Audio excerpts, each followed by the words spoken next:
Hello, everyone. Thank you very much for your patience. Sorry, we are a bit late today. We had a problem with the connectivity from our guest, but we hope it's been resolved. I can see her; she is smiling. So we have resolved our problem. Thank you very much for today. So you are watching today the NVC Live, and specifically we're going to talk today how framework can support neurodivergent people. So the importance of framework in business development for neurodivergent startups to achieve success. And we have a special guest today. We will talk about a lot of strategies and how you can do better. So I will add our guest to the stage, and we do apologize for the technical delay and mismatch. But we welcome you all the NVC Live today. We will talk about and a lot of and here we go. We have Heather. Hello, Heather. Can you hear me? Yes, I can. Haha, that's Fantastic. good. That's good. Sorry. Third piece of kit later. Yeah, it happens all the time when we do live. It's not a problem. But as we say, great to have you with us. So we have Heather Barrie. And if you could introduce you to our audience, that would be great. Thank you, Shah. Thank you so much, and really wonderful to be here. So I am a goal achievement strategist. I'm an entrepreneur. I've been an entrepreneur since the age of 5. I've done many things. I'm also an accountant. I've run coffee businesses for many years. So I have a huge interest in both my own development, but also seeing the development of others and empowering others to shine and to find their sort of zone of genius. And for me, more importantly, I think realized this through lockdown particularly, is for people to find their way of working.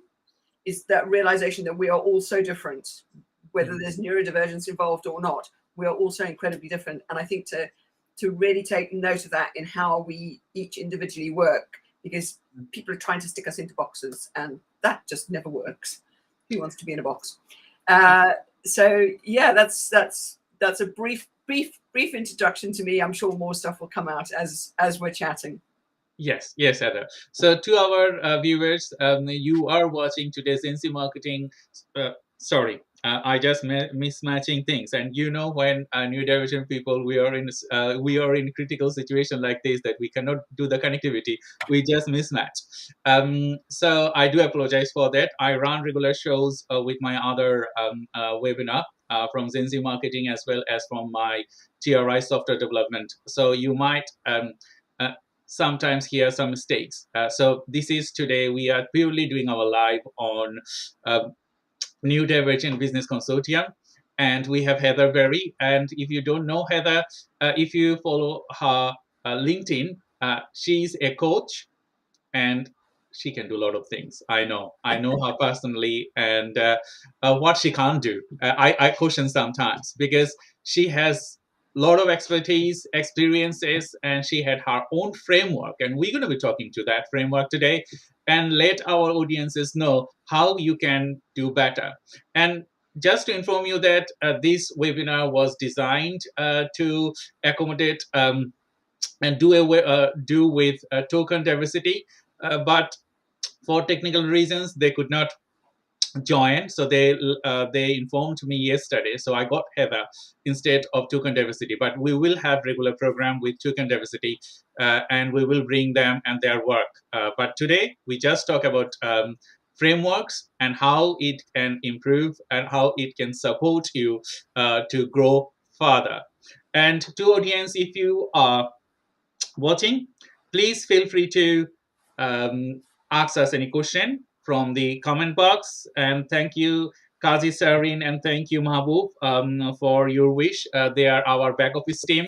And if you wanted to ask her any question, please feel free to ask her questions. And to our audience, the comment box is there. We will try our best to answer any question you have. So, in relation, when we talk about strategy, when you talk about slow, neurodivergent people and business, uh, we see that more and more neurodivergent people are in business, and they are not that much heavily involved in working 9 to 5 jobs.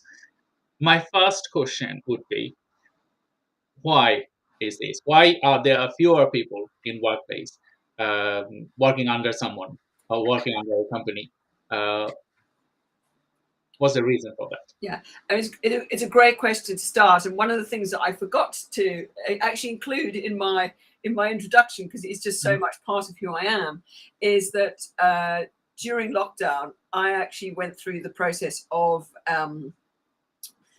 diagnosis, of self-diagnosis, and that realization that ADHD is very much a part of my world. So in terms of my introduction and all the things I've done, I think there's always been that search and the kind of, I work in this sort of seemingly chaotic way, and it never quite made sense to me, and why I couldn't focus and all these things.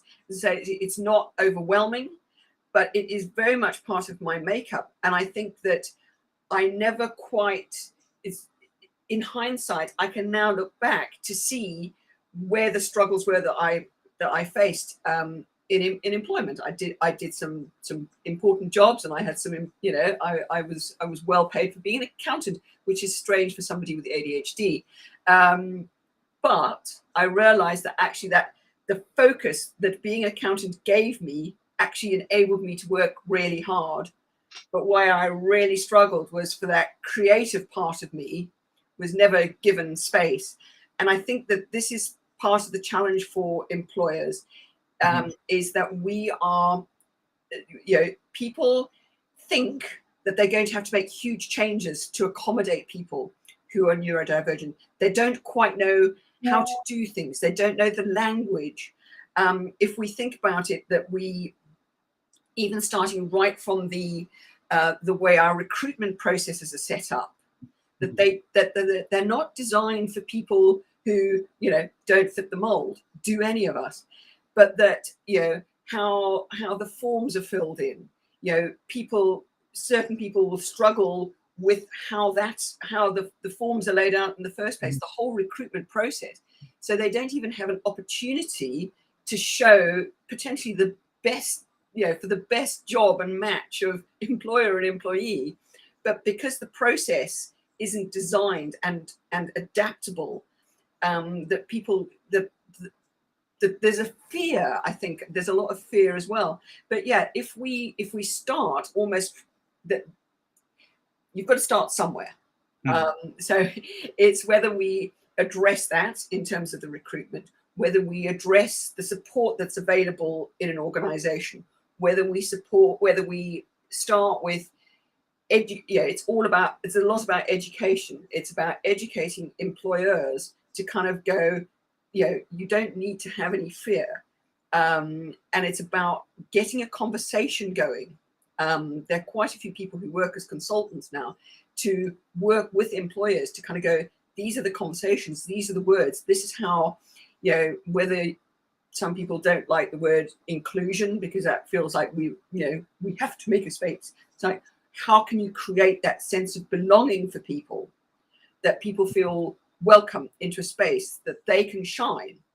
But it's about making the pathway available, and reducing that fear through education and communication. Thank you, Heather. I myself, I did not fit as well because of my characteristics, because of my knowledge, and because of my versatility. What I felt when I was applying so many jobs in between, during last 10, 15 years, that I do not fit in one box. And that's the problem, because employer mostly, they want that, okay, you have to fit in one box, and then you can have a job.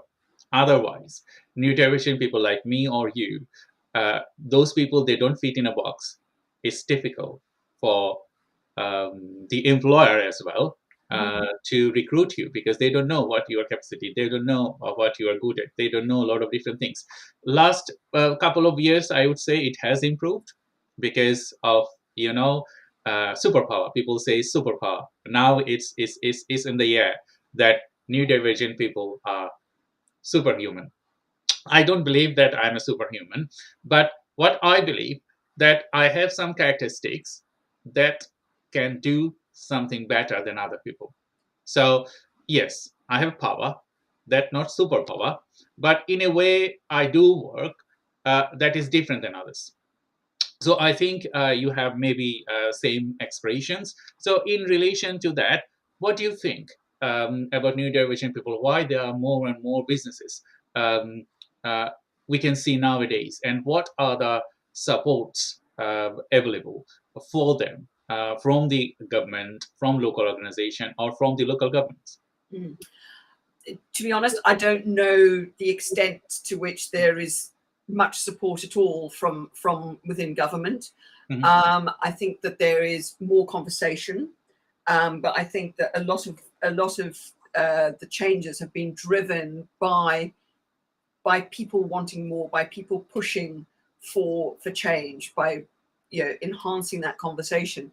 Mhm. One of the things you were talking about was that where we see more people who are neurodivergent Mhm. basically creating their own businesses, because then they can create something that works for them, that allows them to shine, that work in the same way, that in a way that works for them. Mhm. Because we've been in roles, as I say, one of the things that used to drive me insane, Mhm. working, I was in the accounts department, as you say, I'm in a box. And Mhm. I could quite, as I say, I could fit into it. I was good at what I did.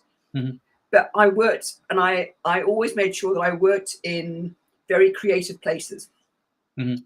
because then my creativity could come out in certain conversations. But there was a cap on that. Because Mhm. I was in the accounts department, I wasn't allowed to have a funky left field idea.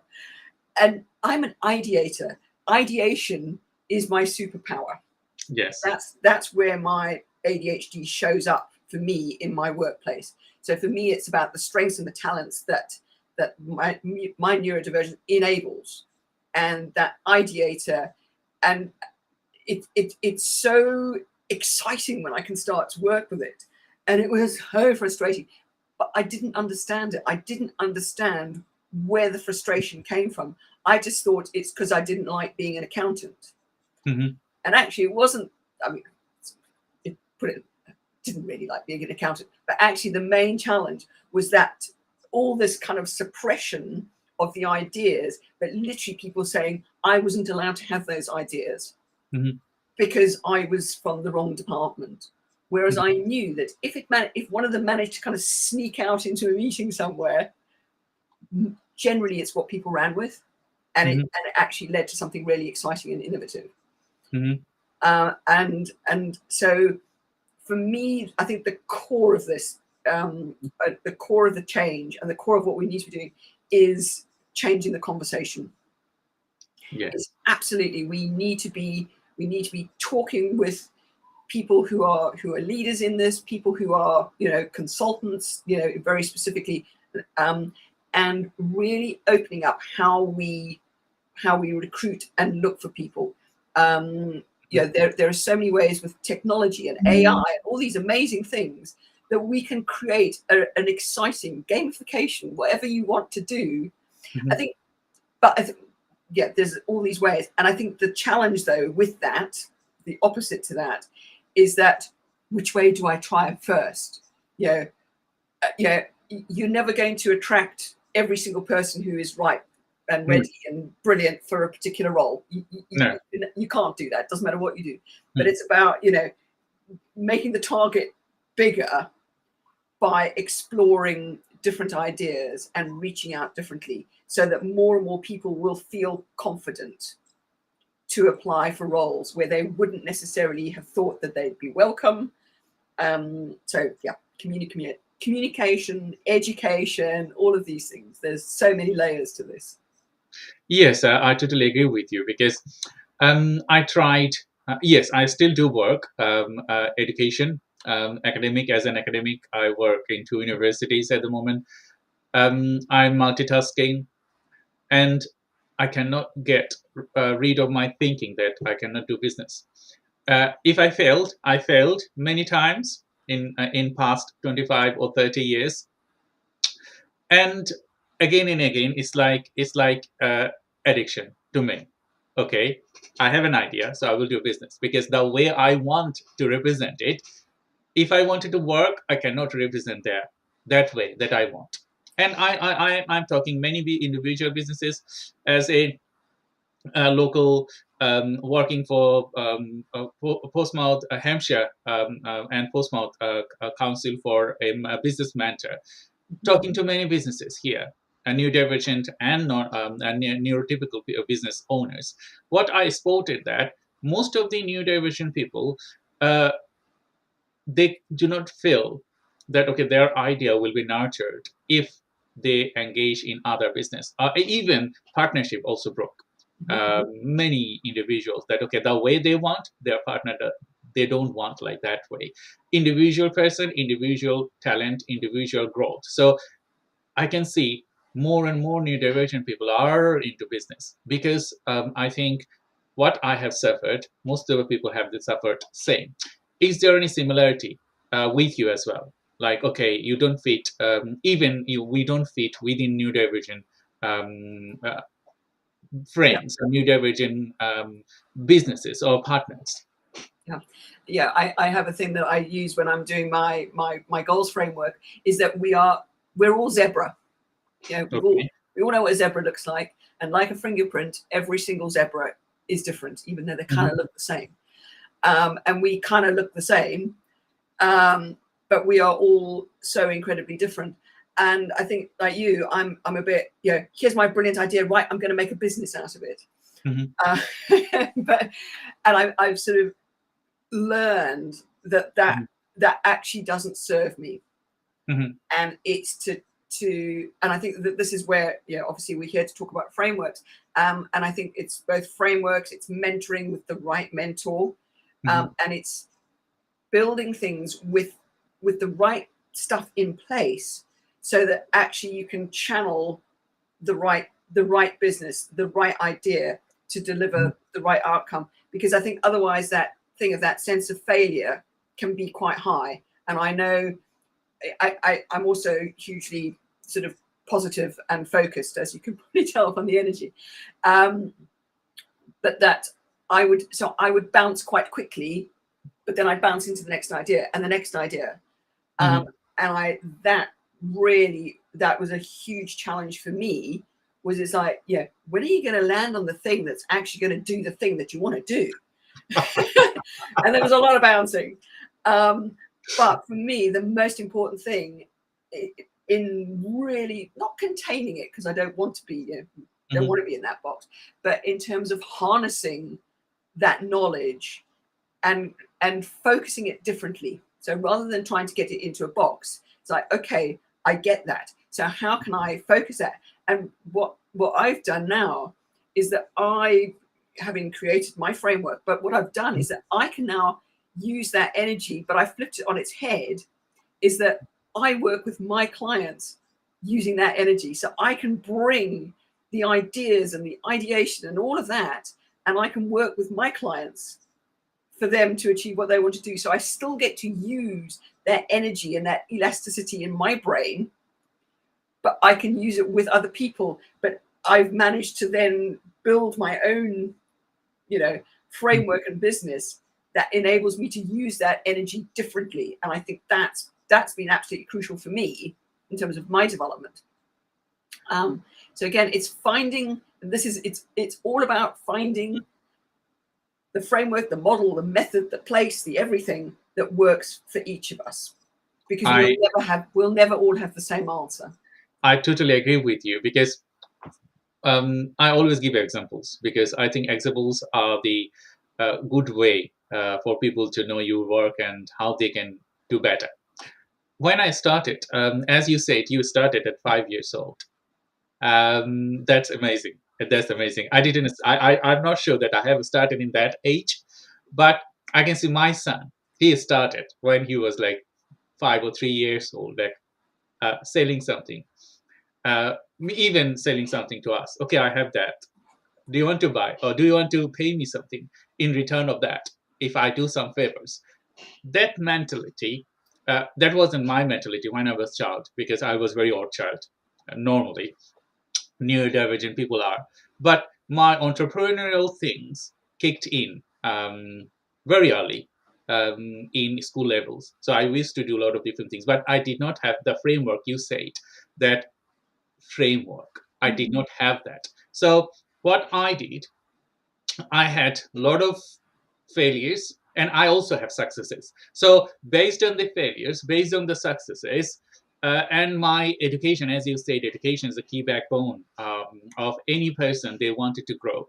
And my education, my graduation, master's, PhD, gave me the freedom to develop something. So, and it's continual evolving. It's not like that I have developed my framework and I'm just stick to it. As you said, if you stick to it, it's not versatile. It will not go with time. It will not go with people. It will not go with situation. It will not go with businesses. So your framework. So if I'm working with you, I will take the bits that is from your framework. I will take those bits that is, I would say, benefiting Yeah. my clients. Yeah. Yeah, Relevant for you. relevant, Yeah. and so on. So that's the way it grows. We're going to talk more about your framework. So before I jump into it, to our audience, thank you very much for you joining today. And I'm not sure if you're enjoying it. So if you're enjoying it, that's good. We're going to talk about framework more. We have the beautiful Heather Barrie, and we work together in many occasions. And if you wanted to ask any question, feel free to ask us. We already got a question. I will ask them. And to let you know that we're going to be having another event with Heather, and that is on our usual marketing channel, Gen Z Marketing. I have added, asked my team to add the link in the comment box, so you can go and share and as well as register for that event. So we're going to be talking ChatGPT, AI adaptation, and their after effects for business growth. So that's another event we're going to be covering. We are covering it on 17th of May next month, and that is 4 to 5 p.m. That's another of our webinar, a successful webinar. We run it every week from TRI and Gen Z Marketing. So I will now come to the point of development as well as framework. As we're talking about individual person, neurodivergent people, why neurodivergent people need a framework? I myself suffered when I did not have any, and then I was engaged mentors, supervisors, and lots of training gave me a concrete framework that now I can support individuals and myself as well. Why it is important to have a framework? Why you should have a framework? Absolutely. And just while we talk about things, I can't access the comments. So if one of the team could just put I the will, link to my LinkedIn, that would be great. Yeah. That's lovely. So yeah, I think that for me, a framework, it's that, the simple thing is that it is, it's a structured approach. This was a definition I found, and I tweaked it a little bit. It's like, it's a structured approach to deliver an outcome. Mm-hmm. And I've settled on that one. It's taken me a while to just kind of go, right, that's really simple. And I think that the one thing is that because we've all got outcomes, goals, and all the rest of it, however you put it, we're all trying to achieve something. But I think often it's like everything we do when in education, in life, if you've got a structure, if you've got a plan, if you've got anything, gives you guidance, and you can play with it and you can work with it, and you will go through several. I mean, how many? I don't know how many frameworks you've looked at. I've looked at a lot over the years, and these days everybody's got a course with framework. That we are constantly having these things that we can evaluate and see, but do they work for us? Mm-hmm. I think if we've got a framework that works, Mm-hmm. you're never just working with one. Mm-hmm. And also, as you develop and evolve as an entrepreneur, you'll come across your first one, you'll kind of go, oh, and suddenly it's like this like light bulb moment. You got to go, wow, if I put in the answers to that question, and I put it in a nice square on a sheet of A4, and suddenly things make sense. Mm-hmm. So I think for me, one of the key things has been for me to get my stuff out of my head, Mm-hmm. because we can churn around and we can talk to people, sometimes the right people, sometimes the Mm-hmm. wrong people, in terms of what they're going to give back to you. But it's a way to get stuff out of your head. And just because you've done it once, Mm-hmm. nah. I still go back to stuff there's a framework. I did a course like 12 years ago, an entrepreneur's program. I was like, and I really liked it. I've still got the notes up there on my shelf. Mm-hmm. And every now and again, I go back and Mm-hmm. I'm answering the questions differently, because I've evolved, my business has evolved, the world has evolved, and I will come back with different answers, different perspectives, different something. So I think without the frameworks, Mm-hmm. yeah, it's like if you think of a flood, you got a river and it kind of goes down a course, and it sort of vaguely, vaguely directs the water from, the source to the sea. But things happen, and then there's a lot more rain, or there's a drought, or there's whatever, and it rises and it falls and it changes. But the course is kind of there to give the main route from A to B to that outcome. So if we've got that framework, whatever it looks like, it will hopefully lead us. But things happen and stuff comes in from left field. And again, if you've got a framework, when something unexpected happens, it's to remember to go back to it and kind of go, okay, how has this changed? How can it help me offset risk in the future? And I think the one thing is to not let it overwhelm one. Mm-hmm. Because there are so many. There's a million of the damn things. I totally agree with you, Heather. It's a magic, isn't it? It's magical. It's magical. As you said, with a framework, as I'm a business person as well as a salesperson, I would say. So I do social selling, part of my other job. The first thing that you need for a business development, as I always, most of the time, say and inform to my mentees, that measure, as you said, to look into it. That if you have a framework, you know what you have done so far, and if you write it down, and if you ledger it properly, you can measure it. So without measurement, you even don't know that what is your success. If you don't measure it, you might be doing less than your capacity, or you might be doing over of your capacity, or you might be achieving more than you expected. But how do you understand those things without having a proper framework, without having proper ledger, without having proper measuring tools? So that is, I think, needed for any neurodivergent people. They are working. If you wanted to invent the wheel, that's okay. To our audience, if you are thinking, okay, you will learn from your mistake and then you will grow, but we don't have that time, do we? I spent many years learning those things. As usual, you spend many years learning those things, but we did not have a neurodivergent coach at our time. I wouldn't learn those things if I would have a neurodivergent coach, because I don't wanted to invent the wheel again. I just wanted to add up adaptation, add up corrections, add up different things. So to our audience, we have Heather, and I'm Dr. Shah Siddiqui. If you are thinking to have a strategic session with us, Heather does a lot of works at the Portsmouth University, and recently she's joined, I think, NetWest as well, to support people.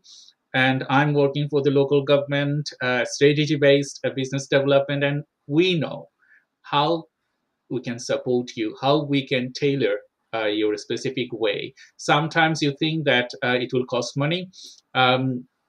Sometimes, yes, we have to leave our earning. We have to leave our, what I would say, we have to survive. So that's why we need some payment and cash, but most of the time we work free. So if you're looking for any strategic session, feel free to contact Heather or me, either wise. And there are other neurodivergent people. And if you are a neurodivergent, you know that we don't worry about money. We just worry about how we can support each other. So if you wanted to contact us, feel free to contact us. And I will add Heather uh, profile link to the comment box. If you wanted to contact her, feel free to contact her. And we will talk more on neurodivergent and framework and businesses. So if you wanted to ask us question, feel free to ask us through the comment box. So we already have a question, Heather, for you to answer. What is specific challenges neurodivergent entrepreneurs faces in business development, and how can a framework address these challenges? I mean, I think we've talked to a few of those things. Great question. Everybody's challenges will be different. As I say, for me, it was about that trying to find the way for me to be able to be me and express the challenges I have.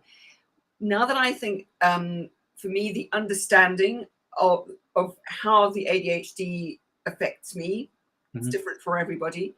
And as I say, it's not, it's part of my makeup. And I'm kind of a bit, I'm a bit of a squirrel, bit of a magpie. My brain is everywhere. The challenge for me has been around productivity, organization, containing those ideas in a way that really works. So I think that the thing in terms of frameworks is it's about getting the ideas out of your head is huge. It's also about identifying where your challenges lie in terms of where you might need support. So we'll talk a little bit more about my framework that I do with goals, but a lot of people, for me, if you kind of understand the outcome that you're working towards, what's this framework going to do? Let me pick one. Well, I could go fishing and there's a zillion different types of fish. Which one will I pick out? So it's about, I think, first and foremost, coming back to the question, it has to be the right framework that you pick. You're not necessarily, you'd be lucky if you kind of land the right one first off, but it's about picking something that will deliver the outcome that you need. So there's no point in, I don't know, picking a business model canvas if actually the thing you really need to be doing is about agile working. They're completely different things to deliver completely different things. So I think there is always some self-exploration to discover where you need, because a framework is a support. It's not the be all and end all. It won't deliver every answer to every question, but it is that support mechanism for you, for your ideas, for the business, to help you take the next steps. I totally agree. I totally agree with you, Heather, because when you talk about framework, as we neurodivergent person, we think that as you said, Jebra, and I know that each individual person is different. That doesn't matter. They are neurodivergent or they're neurotypical. You cannot have your own son or daughter to be same, because individual person, 8 billion people and 9 billion people in the world, everyone is different. So we are different. So you cannot box with a framework someone with your created one. It has to be transformed. It has to be versatile. It has to know. It has to learn. It has to grow. So that's the way. So when you're working with a framework, you can bend it. You can transform it. You can learn from the specific way, adaptation. All of those things kick in when you work with individual businesses, because there are going to be different challenges for everyone, isn't it? So in relation, talking about your framework, I wanted to know more. Uh, what is your framework? How you tailoring it Yeah. for? So my framework, I am a goal achievement strategist. That's my role in life, and it's to enable people, support people to get from where they are now to their vision of success. Again, we're all different in that regard. Mhm. We have grown up with SMART goals. Mhm. Personally, I think they are awful. Mhm. They are a point in time. It's like a thing that I'm aiming towards. Even if we all set exactly the same SMART goal, how we get there is totally different. Mhm. So what it takes no account of is us as individuals, the busy and complex world that we live in, Mhm. the resources we have available to us. There are so many other dynamics that come into play in terms of what we need to do to get to where we want to be, that we really I call myself a revolutionary in the goals world, because it has to be totally turned on its head. So the Master Goals framework, really, it's, for me, in terms of frameworks, it's highly adaptable Mhm. to us as individuals. It actually, in its very makeup and how it's structured, it takes account of the fact that we are all different. So Mhm. I've written a book, not yet Mhm. published. It will be, because I've been working with the processes just to make sure that they all work and the right things are in the right Mhm. place. But it's been a journey of identifying, Mhm. and it's based on my own history and the clients that I've worked with. So that it's literally, there's a 3-stage process to it. It's it's to set the right goal, because a lot of people just aren't setting the right goal in the first place, and then how to actually set that goal. Mhm. And literally the equivalent of SMART is one step of 18. And people kind of might go, well, that's insane. Why do you need 18 steps to set a goal? Well, when you build a house, you need a plan. You need Mhm. to have the right foundations in place. You need the right people in place. You need the right materials. You need to know what the house is going to look like at the end of the day. All of this stuff. And if you don't have the structure and the plan in place to begin with, it's not going to work out the way you want it to. You're not going to get to where you Mhm. want to be. You're not going to have that house of your dreams. Mhm. So it takes more work than that very simple SMART acronym that we've all grown up with. So that's been part of it. So then the next thing, once you've got the right goal, set it, and one of those things is understanding how you work. Mhm. What's important, where your own challenges are. So one of the things, as I say, it comes up for me is around productivity and getting stuff done. So for me, it's one of the things that whenever I set a new goal, I need to be mindful of that. We'll all need to be mindful of slightly different parts of the Mhm. framework. The next bit is about what we need to do to get to where we want to be. So it's that, Mhm. it's the activities, and also who do we need along for the ride. So that's the other thing, is making sure that we Mhm. don't see things as failures, or you know like the SWOT analysis. I hate that, weaknesses. No, it's not a weakness. It's just something that isn't a strength for me, and a non-strength. So who do I need? And then the other thing is about integrating it. How are the new habits and things that we are doing in our day-to-day life to get to where we want to be? We're never only working on one thing. So how do we, what are the little things we need to put in place to make sure that we can keep doing that? That, for example, like me with my little squirrels in my head, I get easily distracted. So I kind of go, oh, I was plodding along really nicely doing that thing, and then, ooh, something exciting over there. And without the framework Mhm. and the review to bring me back to that place where I can kind of go, actually, no, this is where I need to focus.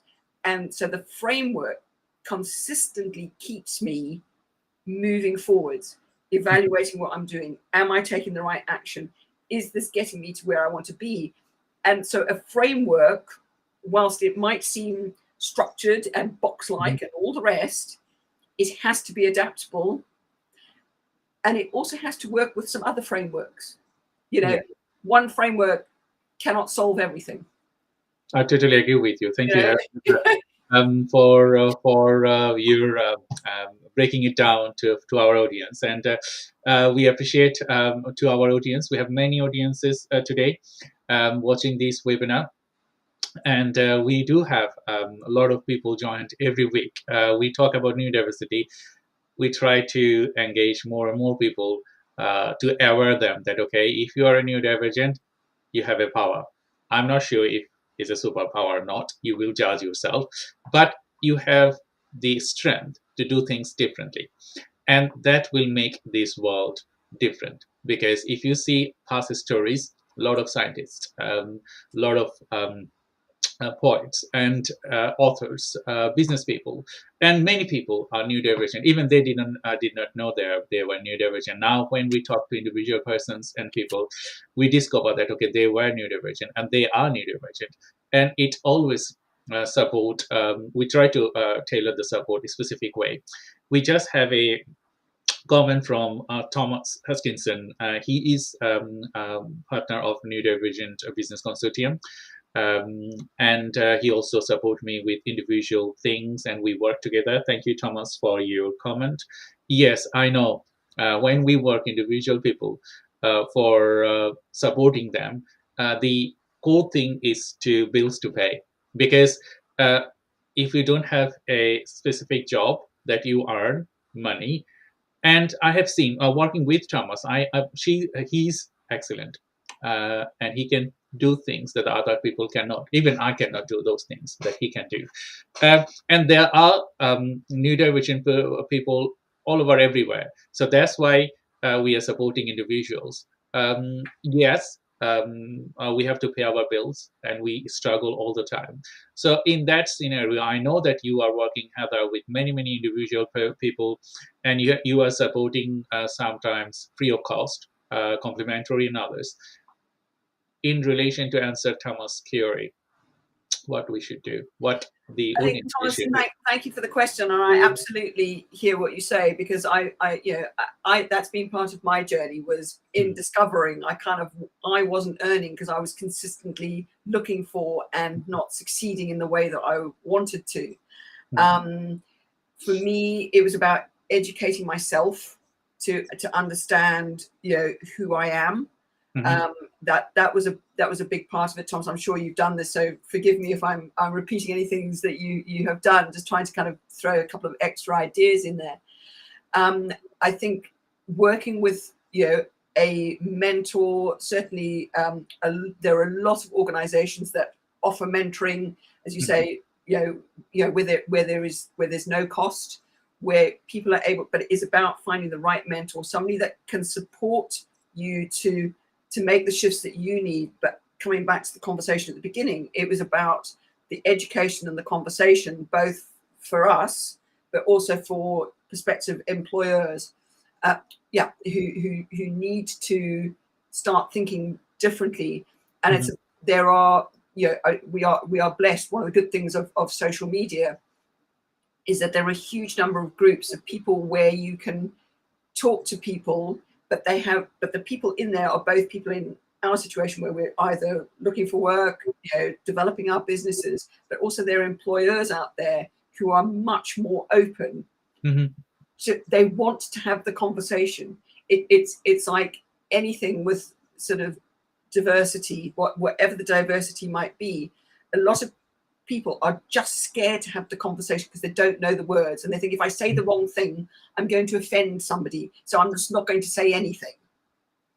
So I think that we, as much as anything, it's for us to find some confidence. It does take guts to sort of stand up and kind of go, this would be helpful, or actually I'd rather could we talk about it in a slightly different way. So it's conversation, educating ourselves, educating others, hanging out where the right people hang out, through social media, in a positive way. Find the right places. There's some scary, dark places. Don't want to be there. Find those positive things and speak to people who have been through the same sorts of issues to find out where they got positive solutions. and hopefully there's a few ideas in there that might work for you, Thomas. I totally agree with you, Heather. As I and Thomas work together in various individual touch points, and when we work with neurodivergent people, you know that we intend to have many ideas, and we don't prioritize it. So that's I would say that's our genetic problems. That okay, we have many ideas, and you will have many ideas as a human being. But a framework will give you the bindings that okay, success, you have to successful in one and then move to other. Yes, you can have multiple projects at the same time. I also do have multiple projects at the same time. But what I do, and I support mentees, that prioritizing one thing, that this is your core thing, this is the framework we're going to be working with, and the adaptation and other things needed for individual person or individual businesses. But do one thing at a time rather than doing a lot of individual works at the same time, and you don't know how you achieve what you have achieved so far, and nothing you can say about it. So to our viewers, thank you very much for your time today. We have beautiful Heather today, and we had another event in these sections, in this segment, but we could not do that one. So I got Heather, a friend, and she said, "Yes, Shah, I will jump in." And we talk about that's one of my things that I have always. In fact, I probably do it more now. Yeah. Where I say yes to opportunities and then kind of go, okay, right, we'll step into that one. Because for me, that again, that actually I allow that to feed that creativity and ideation side of me. It's like that, yeah, I can step into something. So long as it I don't know if anybody, just to feed quickly, there's the story of the Olympic rowing team. We won gold. It was in London with the Olympic 8 by a little bit. And then, of course, 4 years later in the Olympic cycle, everybody is gunning for GB. To, they want to beat them. They're the best in the world. They want to beat them. And I actually have the poster on my wall. And this helps me when there's too many ideas and too many squirrels. It's not a framework. It's a very, very simple idea. So maybe it's a framework. Does it make the boat go faster? Because what they did, international rowing is hundredths of a second difference between first and second or whatever. And is all the thing that we're doing getting us to where we want to be? And I think it's a really interesting thing sometimes if we're too scattered. There is the idea of the one thing. Some people find that actually too restrictive. And I always used to, and I've worked with it more and more to kind of go, yeah, it's one thing. I know where I'm going. Does this help deliver it? And finding more in and sort of weaving some of the other things into that one thing. So it doesn't feel like I'm neglecting them. You can always stick them in a note somewhere. You can come back to them at another time. But if we focus on the thing that's going to deliver, I come back to the thing of what is the outcome. So I always have that the outcome is here. The goals, the outcome is not the goal. The outcome is the outcome. Yeah. And a whole bunch of goals, when successfully achieved, will deliver the outcome. Yes. And it's a subtle shift, but it's so important. And also to think, what happens if I don't get there? What's at risk? And again, that helps the motivation. It helps frame things. It helps keep things narrow. As I say, and it's about using your superpowers, however you want to call them. It's about using this incredible, all of our individuality to deliver. And it's about understanding that individuality.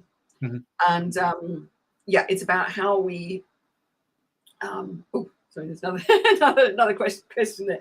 And it's about how we focus that so that we can actually deliver the results that are really important to us. Is it okay to just answer that question? So as ideas we got Elizabeth Elizabeth Graney has just expressed her thoughts that I'm an ideas person and really struggle with focus.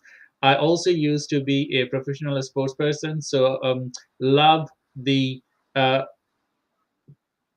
sorry, I have a problem Fractional, of reading. that's right. Yeah, Fractional, if you I could, can yeah. read it. Fractional improvement. So we've just that what makes the boat go faster, just that next incremental small thing.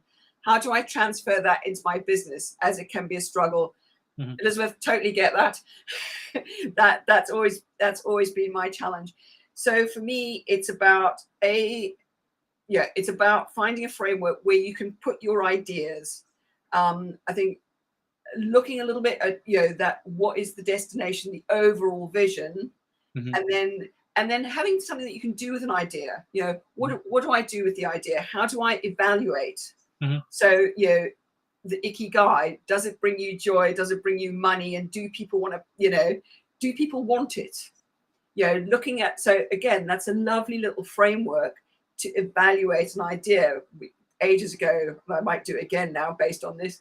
It's I created just a very simple little thing as to how to evaluate an idea and what to do with it, Mhm. because just because it's not right for now, it might be right for another time. Yeah, I Just agree. because it's very left field, Mhm. not a And problem. What can I do with it? So I absolutely get you, Elizabeth, and I've actually just seen you've linked with me on LinkedIn. So let's carry on the conversation. yes, so to Elizabeth, I would say that as we said, not a single framework will support you with you to your specific needs. I have a framework that I call Zenzi 12 Core Framework. I have 12 individual touch points to work with, but it might not be suitable in different touch point for you. So at those touch point, you just change it. We just need to have to change those touch points, and that's the way forward to work with. So to our audience, we are nearly end of the sessions, and Heather has to go at sharp 1 o'clock. She has another program events. We got another message from Tom. You can see. Thank you, Heather. And to our audience, I have problem with spelling and as well as reading text. So I have to use automated system to do that for me. So sometimes I struggle, but I'm not hesitant to present. I'm not hesitant to talk to people. Yes, as you know, that neurodivergent people, we have some specific elements that we need to look into it, and we are also excellent in terms of different things. So you don't need to hesitate. What is your capacity? You don't need to hesitate. What's the framework is going to be guiding you through. You can always adjust those things based on your performance, based on your outcomes, and what you wanted to achieve specifically. So today we had Heather, and I just wanted to ask you a specific remarks that you wanted to say, closing remarks to our audience before we end the programs. Thank you so much. It's been really great, really lovely conversation. So many things covered. I think it's it's be bold. Mm-hmm. Don't fear success. Mm-hmm. Whatever success looks to you, don't fear that, because and it's our own measures of success. It's our own measures of where we want to be and how we're going to get there. And it is a fine balance between Mm-hmm. pushing yourself out of the comfort zone, but then terrifying the life out of yourself and overwhelming yourself. And it is to find the support, the education, the conversation to have with people, and it's about finding the right people to support that. Be keen to explore and enjoy that process. Allow that to be a sense of joy rather than a sense of terror, that you are looking for things that can support you. There are so many people out there so willing to have the right conversation and so willing to support. So it's go out and enjoy the adventure. That's what those are my closing words. Go out and enjoy the adventure. Thank you, Heather, and thank you to our audience for your support today. We need your continuous support, and we're going to be talking to a lot of individual topics with Neurodivergent Business Consortium, and we had Heather Barrie today with us, and I'm Dr. Shah Siddiqui. If you wanted to have a free strategic session, feel free to contact her directly from LinkedIn and other social media, and I'm your post all the time. You see me everywhere in LinkedIn. And if you wanted to contact me, please feel free to contact me, because we need mentors. I also have my own mentors. Heather also has her own mentors, because you need mentors to be guided to reach your target goals. And that's the way forward. If you think that, okay, you don't feel it, that's okay. When you are ready, when you see learning from your mistake, you will feel the same, because we have crossed the path that you are in, or probably you are ahead of us. So we need your support as well if you are like that. So thank you, Heather. Thank you, everyone who has joined today. I will come back to next week with another of our guests. And until then, we need your support, and follow us, support us, and talk to you with another problem. Thank you very much, and see you next week. And bye bye.